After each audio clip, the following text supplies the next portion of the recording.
എന്തായിരിക്കും യഥാർത്ഥത്തിൽ ഈ പാകിസ്ഥാനെ സംബന്ധിച്ചിടത്തോളം അവർക്ക് വലിയ തിരിച്ചടി ഉണ്ടാകുന്നത് തീവ്രവാദ കേന്ദ്രങ്ങൾ അല്ലെങ്കിൽ തീവ്രവാദി നേതാക്കളുടെ ആത്മവിശ്വാസം നഷ്ടപ്പെട്ടു എന്നുള്ളതാണല്ലോ. അതായത് കഴിഞ്ഞ ദിവസം ജെയ്ഷയുടെ താവളത്തിൽ കയറി ഇന്ത്യ അടിക്കുന്നു, ലഷ്കർ ഇ തോയ്ബയുടെ താവളത്തിൽ ആക്രമണം നടത്തുന്നു, ഹിസ്ബുൾ മുജാഹിദീന്റെ താവളത്തിൽ ആക്രമണം നടത്തുന്നു, അൽ ഖ്വയ്ദയ്ക്ക് പ്രസ് റിലീസ് ഇറക്കേണ്ടി വരുന്നു ഇന്ത്യക്കെതിരെ യുദ്ധത്തിന് ഒരുങ്ങണമെന്ന്. അതായത് തീവ്രവാദ കേന്ദ്രങ്ങൾ ആക്രമിക്കപ്പെട്ടു എന്നത് അതിൽ നിന്ന് തന്നെ വ്യക്തമാണ്. അതാണല്ലോ പാകിസ്ഥാൻ ഭരണകൂടത്തെ വലിയ തോതിൽ വിറളി പിടിപ്പിക്കുന്നത്. അതിനൊരു തിരിച്ചടി, ഒരിടത്തെങ്കിലും ആക്രമണം നടത്തി അവരെ തൃപ്തിപ്പെടുത്തുക, അങ്ങനെ ഒരു ശ്രമമായിരിക്കുമോ പാകിസ്ഥാന്റെ ഭാഗത്ത് നിന്നുണ്ടാവുക?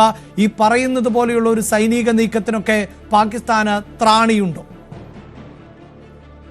നമ്മൾ ഇന്ററാക്ഷൻ തുടങ്ങിയ സമയത്ത് പറഞ്ഞതുപോലെ ഇപ്പോൾ പാകിസ്ഥാൻ എന്റെ ആവശ്യം അവരുടെ പബ്ലിക്കിന് എങ്ങനെയെങ്കിലും ഒരു ഇംപ്രഷൻ കൊടുക്കണം. അവർ പറഞ്ഞിരുന്നതിന്റെ ഞങ്ങളാണ് നിങ്ങളുടെ രക്ഷകർ, നമ്മൾ ഇന്ത്യയാണ് ആക്രമികൾ എന്നൊക്കെ പറഞ്ഞ് ഫലിപ്പിക്കാൻ അവർക്ക് പറ്റിയില്ല. അവരുടെ ശേഷിയെ പറ്റി, അവരുടെ കേപ്പബിലിറ്റിയെ പറ്റി കാണിച്ചു കൊടുക്കാൻ ഫേസ് 1 കഴിഞ്ഞില്ല, ഫേസ് 2 കഴിഞ്ഞില്ല.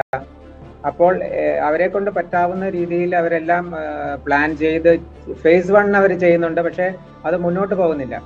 പിന്നെ പറയുകയാണെങ്കിൽ ഗവൺമെന്റ് ഒരു ലെജിറ്റിമേറ്റ് ഗവൺമെന്റ് ആണെന്ന് നമുക്ക് പറയാൻ പറ്റുമോ? വാസ്തവത്തിൽ ഇത് മുനീർ ഇടപെട്ട് അവരുടെ ഇലക്ഷൻ ഹൈജാക്ക് ചെയ്തിട്ടാണ് അങ്ങനെ ഒരു ഫലം ഉണ്ടാക്കിയതാണെന്ന് നമുക്ക് എല്ലാവർക്കും അറിയാം.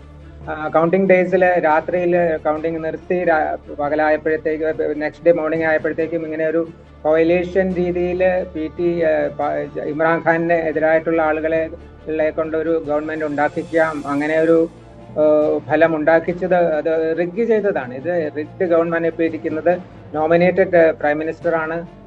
അദ്ദേഹം ഈ പറഞ്ഞ പോലെ അദ്ദേഹത്തിന്റെ ക്വാളിഫിക്കേഷൻ കഴിഞ്ഞ പ്രസിഡന്റിന്റെയും പ്രധാനമന്ത്രിയുടെയും നവാസ് ഷെരീഫിന്റെ ബ്രദറാണ് എന്നുള്ളതാണ് അദ്ദേഹത്തിന്റെ അസെൻഡൻസ് ആയിട്ട് ഒരു കാര്യം.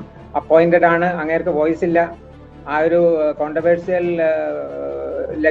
ടോക്ക് നമ്മുടെ ജനറൽ മുനീർ നടത്തിയതല്ലോ ഈ പഹൽഗാമിന്റെ ഒരു 4-5 ദിവസം മുമ്പ്. മുസ്ലിങ്ങളുടെ മേൽക്കോയ്മയും ഹിന്ദുക്കൾ വ്യത്യസ്തരാണ്, അത് ഉള്ള കാര്യങ്ങളൊക്കെ പറഞ്ഞപ്പോൾ ഓഡിയൻസിലിരുന്ന് കൈയടിക്കുന്നത് നമുക്ക് വിശ്വസിക്കാൻ പറ്റുമോ? ഒരു ചീഫ് ഓഫ് ആർമി സ്റ്റാഫ് സംസാരിക്കുന്നതിനിടയിൽ ഓഡിയൻസ് ആയിട്ട് പ്രൈം മിനിസ്റ്റർ ഇരുന്ന് കൈയടിക്കും എന്നൊക്കെ ഉള്ളത്. അതാണ് അവിടുത്തെ നമ്പർ 1 അൺഡിക്ലെയർഡ് ഡിക്റ്റേറ്റർ ജനറൽ മുനീറാണ്. അവർക്ക് അതിനുള്ള ശക്തി ഉണ്ടോ എന്ന് ചോദിച്ചാൽ ശക്തിയുണ്ട്. ഇപ്പൊ നിങ്ങൾ പറഞ്ഞ പോലെ പവർ ഇൻഡെക്സിലെ മിലിറ്ററി പവർ ഇൻഡെക്സിലെ നമ്പർ 4 ആണ് ഇന്ത്യ, നമ്പർ 12 ആണ് ലോകത്തിൽ ഗ്രേഡ് ചെയ്തിരിക്കുന്ന പാകിസ്ഥാനെ. അതുകൊണ്ടാണ് തുടക്കം മുതലേ നമ്മൾ പറയുന്നത്, സ്ട്രാറ്റജിസ്റ്റ് ഞങ്ങളെ പഠിപ്പിക്കുന്നത് know yourself and know your enemy, no enemy is inferior. അതനുസരിച്ച് ആയിരിക്കണം നമ്മുടെ പ്ലാൻ. അതുകൊണ്ട് പിന്നെ അവർക്കുള്ള സ്റ്റോപ്പിങ്, അവരുടെ ട്രെയിനിങ്, നമ്മളെ കോട്ട് തന്നെ മിറർ ഒരു നമ്മൾ 140 കോടി ഉള്ള ജനങ്ങളുള്ള ഇന്ത്യക്ക് 14 കോടിയാണ് നമ്മുടെ ആർമി ഉള്ളത്. പക്ഷെ അവരുടെ നോക്കൂ 28 കോടിയാണെന്നാണ് എന്റെ കണക്ക്, അവരുടെ ജനസംഖ്യ. അവർക്ക് 6 ലക്ഷമുള്ള ഒരു ആർമിയാണുള്ളത്. അതൊക്കെ അവർക്ക് ആവശ്യത്തിന് ഉപരിയായിട്ടുള്ളതാണ്. അവർക്കും ഈ പറഞ്ഞ പോലെ സ്ട്രൈക്ക് കോർ 2 ഉണ്ട്. ഞാൻ നേരത്തെ പറഞ്ഞല്ലോ, നമുക്ക് 3 ഉണ്ടായിരുന്നല്ലോ അടുത്തിടെ വരെ. ഇപ്പോഴാണ് മൗണ്ടൻ സ്ട്രൈക്ക് കോർ ഉണ്ടാക്കിയത്.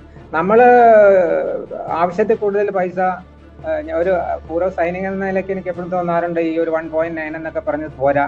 നമ്മുടെ we have to fight our own power. ഇപ്പൊ ഞാനിപ്പോ വരാം, US-ന്റെ റെസ്പോൺസ് ഞാൻ ഇന്ന് രാവിലെ കേട്ടായിരുന്നു. Deputy vice president mister Vance പറയുന്നുണ്ടായിരുന്നു, we got nothing to do with this war. ഇത് ഇന്ത്യയും പാകിസ്ഥാനും തമ്മിലുള്ള പ്രോബ്ലമാണ്, അവർ ചെയ്യട്ടെ, അവരെ ആർമിയെ പിൻവലിക്കണമെന്ന് പറയാൻ ഞങ്ങൾ ആരുമല്ല എന്നാണ് അദ്ദേഹം ഇപ്പോഴത്തെ സ്റ്റാൻസ്. പക്ഷെ അതിന്റെ കൂടെ ചേർത്ത് അങ്ങനെ പറയുന്നത്, ഇപ്പൊ രണ്ടുപേരും ആഗ്രഹിക്കുന്നുണ്ടെങ്കിൽ മധ്യസ്ഥതയ്ക്ക് ഞങ്ങൾ തയ്യാറാണ് എന്നുള്ളതാണ്. അപ്പോ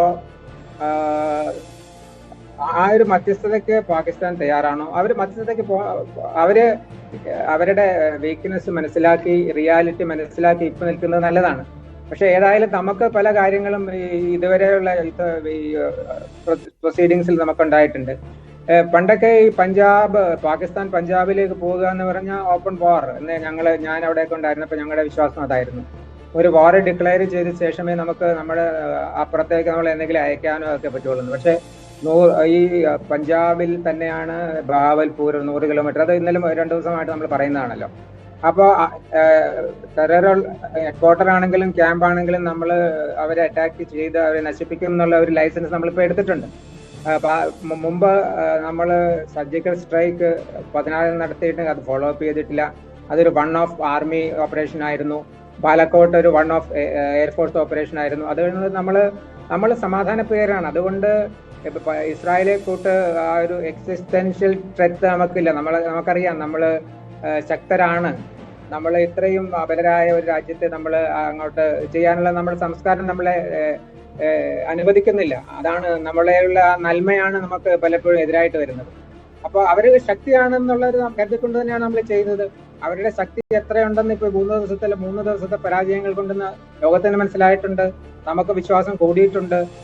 പിന്നെ FATF അവരെ കൊണ്ടുവരണം. പക്ഷെ മനസ്സിലാക്കിയില്ലെങ്കിൽ നമ്മൾ ഒരു 22-ലാണ് ഫിനാൻഷ്യൽ ആക്ഷൻ ടാസ്ക് ഫോഴ്സ് എന്ന് പറഞ്ഞ ഈ ടെറർ ഫൈനാൻസിങ് ആൻഡ് മണി ലോണ്ടറിങ്ങിനെ ഒക്കെ ചെയ്യുന്ന രാജ്യങ്ങളെ ഗ്രേ ലിസ്റ്റിലാക്കി അവർക്ക് IMF ആൻഡ് വേൾഡ് ബാങ്കിൽ നിന്നുള്ള സഹായങ്ങൾ കിട്ടാതിരിക്കുക എന്നുള്ള ലെവലിലേക്ക് കൊണ്ടുവന്നത് അവർ ആ ലിസ്റ്റിന്റെ അടുത്ത് മാറ്റി 22-ലാണ്.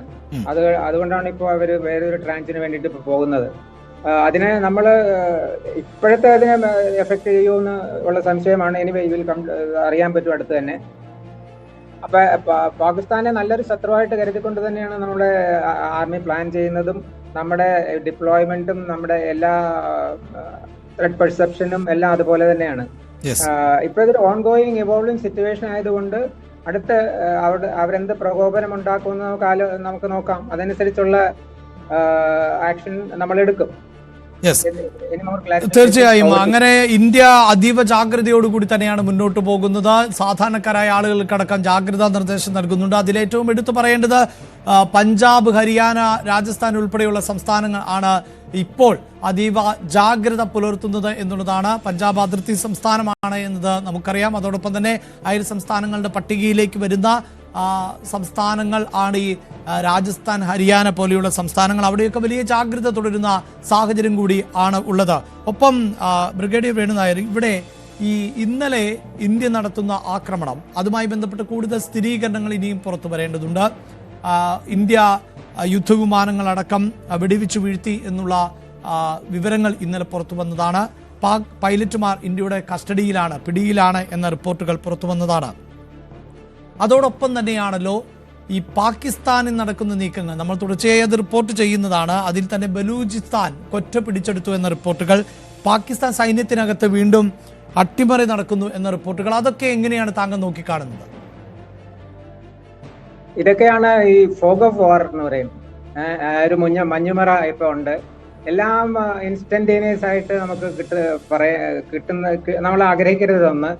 ഇതുപോലെ പലതും നമ്മൾ കേട്ടു തുടങ്ങിയത് ഈ ബ്രീഫിംഗ് വന്നപ്പോൾ അത് അവര് മിക്കവാറും 90%ഉം അവര് സ്ഥിരീകരിച്ചു.